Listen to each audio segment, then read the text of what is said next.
আসসালামু আলাইকুম ভিউয়ার্স, স্বাগত আরিশাস হোম রেসিপিতে। আজকের পর্বে থাকছে আলু টমেটো দিয়ে রুই মাছের কারি। যেহেতু মাছে ভাতে বাঙালি আমরা, মাছ খেতে সবাই অনেক পছন্দ করি, তাই আজ মাছের কারি রেসিপি নিয়ে এসেছি। চলুন দেখে নিই এই রুই মাছের কারি রান্না করতে আমার কি কি উপকরণ লাগছে। আলু দিয়ে রুই মাছের ঝোল রান্নার জন্য এখানে আমি 9 পিস রুই মাছের টুকরো নিয়েছি। আমি মাছগুলো খুব ভালোভাবে ধুয়ে লবণ আর সামান্য হলুদ মেখে নিয়েছি। আর এই মাছটা আমি রান্না করব এরকম একটা লাল আলু দিয়ে।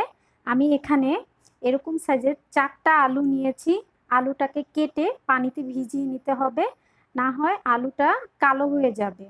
আর এই মাছ রান্নার জন্য আমি এখানে 1 কাপ পেঁয়াজ, 2টা টমেটো, কিছু ধনিয়া পাতা, 1 চা চামচ রসুন বাটা, 1 চা চামচ আদা বাটা, স্বাদ মতো কাঁচামরিচ, আর নিয়েছি আমি 1 টেবিল চামচ জিরার গুঁড়ো, 1 চা চামচ হলুদ গুঁড়ো, 1 চা চামচ মরিচ গুঁড়ো।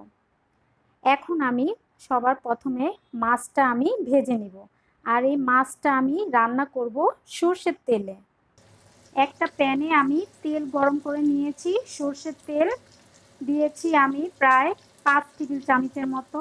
দিয়ে আমি সবগুলো মাছ হালকা ভেজে নিব। এখন আমি মাছগুলো উল্টে দিব, উল্টে অপর পাশটাও একটু হালকা ভেজে নেব।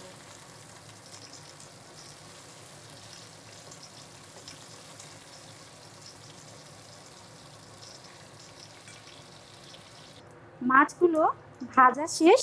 এখন আমি সবগুলো মাছ তুলে ফেলব। এখন আমি এই মাছ ভাজার তেলেই আলুগুলো হালকা একটু ভেজে নিব।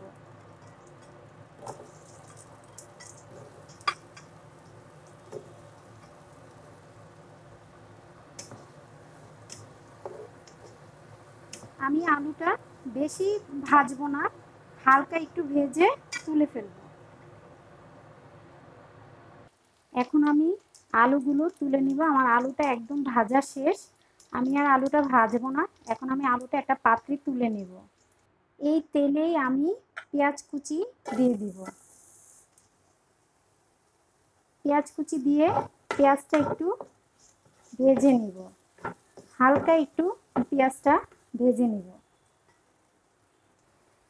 এখন এই পেঁয়াজে আমি কিছু টমেটো দিব। আমি 2টা টমেটোর মধ্যে সবগুলো দিব না, আমি অল্প একটু টমেটো মশলার সাথে কষিয়ে নিব। আর দিয়ে দিব আদা বাটা, রসুন বাটা।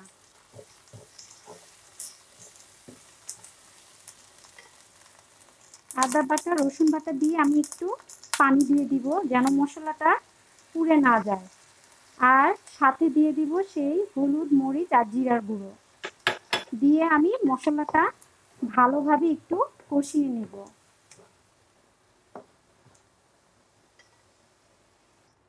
মশলাটা কষানো একদম শেষ, তেলটা উপরে ভেসে উঠেছে। এখন আমি ভেজে রাখা আলুগুলো দিয়ে একটু মশলার সাথে কষিয়ে নেব। আলুটাও কষানো শেষ। এখন আমি 1 কাপ পানি দিয়ে দিব। পানি দিয়ে দিব আর বাকি টমেটোটা দিয়ে দিব। দিয়ে একটু বলক আসা পর্যন্ত অপেক্ষা করব। আর স্বাদ মতো লবণটা এ পর্যায়ে দিয়ে দিব।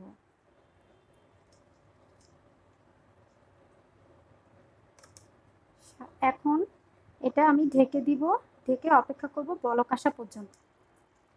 বলক চলে এসেছে। এখন আমি ভেজে রাখা মাছগুলো দিয়ে দিব।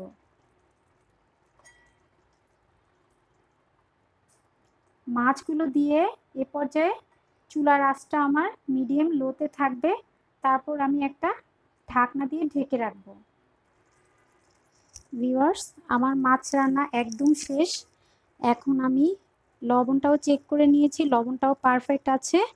এখন আমি কিছু ধনেপাতা ছিটিয়ে দিব, কাঁচামরিচ দিয়ে দিব। ধনেপাতা দিয়ে এটা আমি নামিয়ে পরিবেশন করব। আর আমি চেক করে দেখেছি আলুটাও সিদ্ধ হয়েছে। এখন আমি এটা নামিয়ে নিব। হয়ে গেল আমার মজাদার আলু টমেটো দিয়ে রুই মাছের ঝোল। রেসিপিটি একদম ইজি। ভিডিওটি ভালো লেগে থাকলে আমাকে অবশ্যই সাবস্ক্রাইব করবেন, লাইক দিবেন। আজকে এখানেই শেষ করছি। সবাই ভালো থাকবেন। আল্লাহ হাফেজ।